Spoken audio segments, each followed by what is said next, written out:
Not far from the center of Dublin, Ireland, lives a man on a mission. Several times a week, Mickey Walker cranks up and heads out to preach the gospel on the bustling city streets. This easy rider of Ireland actually isn't Irish at all. Mickey is an American who grew up as a military brat, living from one base to another. He dropped out of college in San Diego and took a job as a mechanic. But Mickey still wasn't satisfied with the direction life was taking him.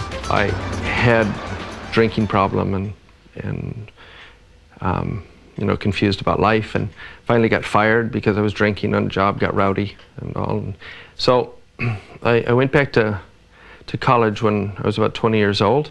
I began studying psychology in an attempt to find out what was wrong in my own heart and life, I was just very confused, depressed, and really struggling, So I figured I could find the answer by looking within. I became very discouraged because there were no quick answers. On Sunday nights, Mickey would attend church youth group meetings for entertainment. He was confronted with a different answer to his problems by the group's guest speaker. And he said, amidst everything else, that because of this sin, this sin, this sin, and this sin, a person will be separated from God and eventually eternally separated from God in hell. And when he named those sins, they were all things that I recognized as part of my daily life. I laughed, walked out of the meeting, tried to forget it, but it just haunted me. And it dawned on me a few days later that I was going to hell. Mickey waited for a week for the speaker to return to church. He just spoke in a very clear and simple way about knowing God through personal faith in Jesus Christ. And it was there that those sins could be forgiven and that I could have not only forgiveness but new life. And so that night I began to sweat and thought, I have to get out of here. This is too close to the bone. And so I jumped up to run out the back door, and he caught me. He shouted, said, "You get back here." And he said, "I want to talk to you." So he said, "Look, I want to see you. I want to sit down and have a cup of coffee with you and talk to you." And I said, "Sure, anything, you see, just to get out of there." A few days later, Mickey met the man for coffee. He just reiterated what he had said. And I trusted the Lord. That was December 14th, 1964, about 2 o'clock in the afternoon. And so that's where it began. I recognized that if I repented of my sin and put my personal faith in Jesus, that I could have this relationship with God. When I got saved, there was such an inward transformation that I just wanted to tell people about Jesus. I had a serious speech impediment when I was growing up. And I had been to psychologists and counselors, and because I stuttered, you see, all my life. And that was one of the reasons I wanted to study psychology, to find the root of this, as well as all the unhappiness in my life, Just a couple weeks after I was saved, I was driving along in my car. I said, "Lord, I'd love to be able to tell people about you, but I can't speak. And I'm embarrassed to speak, and people are embarrassed to listen to me, you see? But if you'd help me, I'll speak and I'll tell people of what you've done."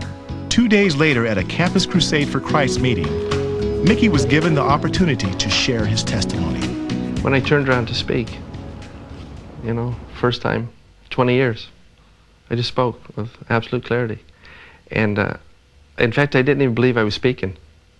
I couldn't quite figure out what was happening. All I knew was, that. So I saw that God very radically answered that prayer. Mickey says that with this newfound confidence came a call on his life. Within a few months, I heard a missionary in this youth group speak, and God began to say to me, "Look, I want you to go to the places that have had less and tell people about Jesus." Mickey and his wife Kathleen have followed that call around the world with the missions organization Operation Mobilization. We began with a real emphasis on reaching out to Muslims with the gospel, and so we were in various countries, Turkey, Lebanon for a number of years, Iran, then a number of years on the OM ships, Logos and Doulos, 5 years between those ships. As their children grew, the opportunity came for missions work in the more stable environment of Ireland. The Walkers decided to make the move. Mickey now preaches on the street in the Dublin the average tourist never sees, the corner of Talbot and O'Connell. Well, what do they think about the fact that an American's out here preaching the gospel to them? Because they can tell you're American, right? Oh, yeah. Yeah. I'm very careful in how I say things, because I realize that some of my Irish friends who preach with me, they can say anything because they have the accent, and they can take their people to task and say things that I dare not say. Some of Mickey's Irish friends are converts who were won to Christ through Mickey's street preaching. People like Larry, who was a fisherman passing through town on business when he heard the gospel. He's been a street preacher ever since. When we came here just 14 and a half years ago, I understand that we were just coming in after a time when if I had preached on the street as I do now, and then at the beginning, there would have probably been a lot of harassment. But it seems a wave had broken. And I came in and started preaching on the street and getting, great crowds and great conversations. It was altogether new at that time, in the center of Dublin. I want to see the gospel cover this land as the waters cover the sea. I want to see people have an opportunity to know the truth and to choose the Lord Jesus. Mickey continues to use his God-given ability to share the love of Jesus with anyone who will listen. God uses ordinary people to do extraordinary things, and